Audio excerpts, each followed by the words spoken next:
Uh, this conversation is regarding lesson 18 as the other one. Okay, so as in that dynamic, I'm going to read the question. You can pause the video, answer the questions, and then you listen to my answer, which I will give as a way of interaction and as a model for your answer. Okay, first question. Are there any modern machines you don't think you would like to live without? Explain. Answer. Well, in my case, yeah, of course. I wouldn't like to live without my cell phone. I need it because I have classes using my cell phone. I listen to my lectures with my cell phone. I wouldn't like to live without my camera. It's very important to record my videos, and the computer to do search and etc. Next question. Have you ever been to a modern art exhibit? Describe your experience.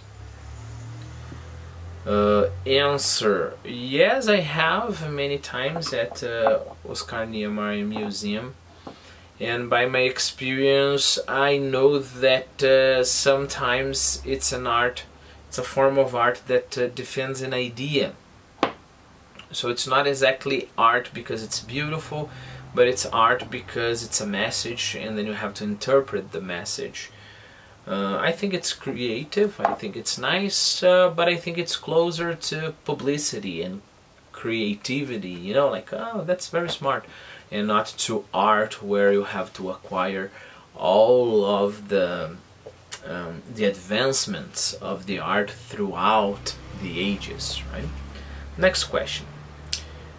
Tell us about a dramatic change in a person's life.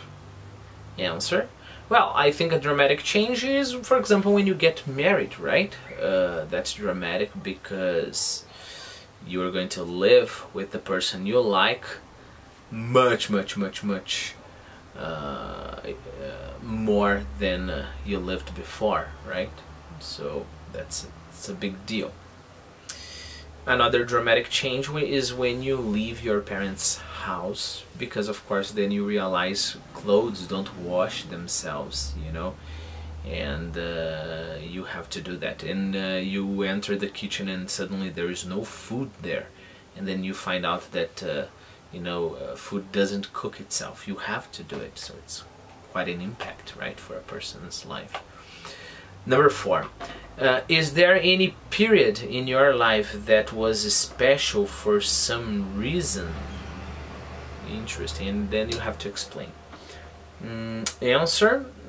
Yeah, I think I had many special moments in my life, but maybe this one is a very special moment because I have my baby and I'm enjoying him a lot, and I've been doing what I like. I've been recording videos for my YouTube channels, I've been teaching, I like to teach, so I think that's a pretty good moment in my life. Next question. Would you say that people all over the world are pretty much the same? Why or why not? Interesting. Well, my answer, I would say that in the surface they are pretty different, right? Then we have the habits, we have the culture, we have all that. Deep inside we're all the same, you know, because otherwise we wouldn't understand the concept of pain. Pain, for example, is universal for everybody. Love is universal as well, and love is universal for everybody. The way you love, like the surface of love, then is the thing that differs from person to person. So yes, I believe we all are the same deep inside. That's why, for example, we can read a Russian book and understand the guy because it's a person talking to you, right? Even though we are surprised and impacted by the little things. For example, I don't know if you know it, but in Germany it's kind of rude to spread the butter on your bread. You are supposed to cut it instead of smash, you know, and then spread it on your bread. But that's the surface, right? Next question. If you could choose any place on Earth to explore, where would it be? Answer. Well, I think this one is quite hard, right? Any place to explore? I don't think I'm much of an explorer, you know. I think I would just I would visit regular places, you know, just for fun. I don't know, I don't have anything special in mind. Let me hear your answer, and then let's see if there is something interesting. Maybe I can use your place, right? Question: What do people feel when they go from a lower altitude to a higher one? Well, I think usually they feel dizzy, right? They feel short of... Oh, sorry, I didn't say answer. So answer.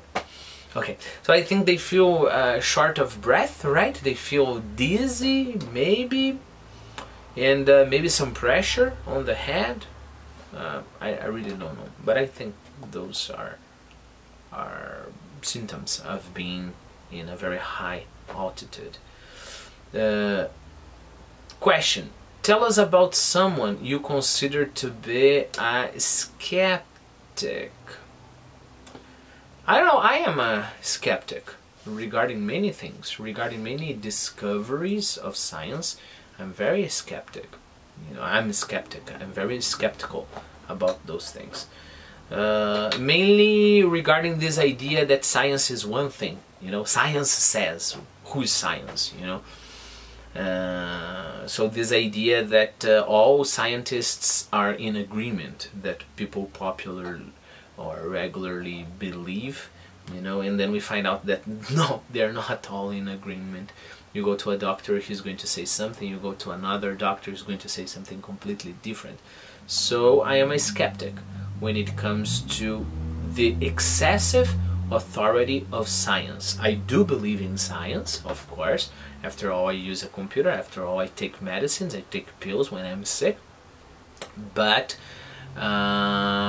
this excessive authority, I'm very skeptical about. Question: Do you think first looks can be deceiving? Answer. I think yeah, but most of the times they are not. If we really pay attention to people, we kind of feel, you know, there's something wrong with this person, or this person must be very fun. But I've been wrong sometimes, so I guess first looks can be deceiving, but I've been right many more times than I've been wrong, so they're not completely deceiving. And the last question: what are some of the problems you feel juvenile delinquents are responsible for in Curitiba? Answer. I don't know. Graffiti mainly, right? But of course, a lot of small crimes. I don't know. Depending on the juvenile delinquents, they steal stuff, right? They rob people on the street, they fight, you know, they are the fans of teams, but it's not just juvenile, right? But I think all those kinds of problems. Drunk driving as well, I think that's a big problem.